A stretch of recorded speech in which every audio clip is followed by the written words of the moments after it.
111 భారత న్యాయ సంహిత సెక్షన్ దేని గురించి మాట్లాడుతుంది? ఆర్గనైజ్డ్ క్రైమ్ గురించి మాట్లాడుతుంది, వ్యవస్థీకృత నేరాల గురించి మాట్లాడుతున్నది. ఆర్గనైజ్డ్ క్రైమ్ అంటే ఏంటి? హ్యూమన్ ట్రాఫికింగ్, మానవులను అక్రమంగా సరిహద్దులు దాటించడం, వాళ్ళని ఎక్స్ప్లాయిట్ చేయడం, కంబోడియా తీసుకుపోవడం, లేకపోతే థాయిలాండ్ తీసుకుపోవడం, లేకపోతే అమెరికా తీసుకుపోవడం, లాటిన్ అమెరికా తీసుకుపోవడం, వాళ్ళతో చేయరాని పనులు చేయించడం, డ్రగ్స్ స్మగ్లింగ్ చేయించడం, ఆన్లైన్ ఫ్రాడ్స్ చేయడం, అదేవిధంగా గంజాయి స్మగ్లింగ్ చేయించడం, ఇంకా చాలా అంటే కిడ్నాపింగ్ చేయించడం, రాబరీ చేయించడం, అదేవిధంగా ల్యాండ్ గ్రాబింగ్ రెగ్యులర్గా చేయించడం, అదేవిధంగా మరి వెపన్స్ చేయడం, ప్రాస్టిట్యూషన్ నడిపించడం, ర్యాన్సమ్ కోసం డబ్బుల కోసం కిడ్నాపులు చేయడం, వేధించడం, ఇవి ఆర్గనైజ్డ్ క్రైమ్.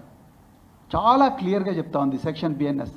కేరళలో ఈ మధ్యన జడ్జిమెంట్ వచ్చింది, కనీసం 10 సంవత్సరాల పాటు జరిగితే తప్ప ఇది ఆర్గనైజ్డ్ క్రైమ్ కిందికి రాదు. వీళ్ళ మీద మల్టిపుల్ ఎఫ్ఐఆర్స్ అయి ఉండాలి. నేను చెప్పిన నేరాలు మాత్రమే వస్తాయి.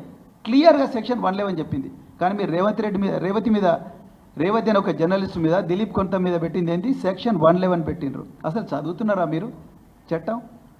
సోషల్ మీడియాలో ప్రజల బాధలను సోషల్ మీడియాలో పోస్ట్ చేస్తే, ఛానల్లో పోస్ట్ చేస్తే అది ఆర్గనైజ్డ్ క్రైమ్ ఎట్లా అవుతుంది? నిజానికి ఈరోజు తెలంగాణలో ఆర్గనైజ్డ్ క్రైమ్ చేస్తున్నది ఎవరు?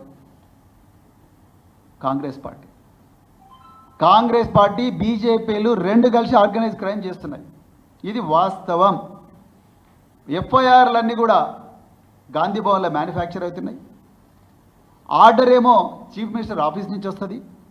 అక్కడి నుండి ఏకదమ్మున 10 మంది కోదాడ నుంచి కొడంగల్ దాకా, అలంపూర్ నుంచి ఆదిలాబాద్ దాకా పోలీస్ స్టేషన్లకు పోతారు. 2 నిమిషాల ఎఫ్ఐఆర్ ఇస్తారు.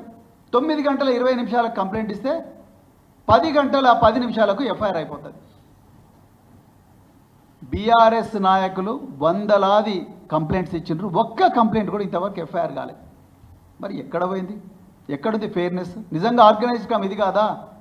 ఇవాళ కాంట్రాక్టర్స్ అందరు కూడా ఫైనాన్స్ డిపార్ట్మెంట్కి పోయి మాకు 20% ఇచ్చినా కూడా బిల్స్ కావడం లేదంటున్నారు.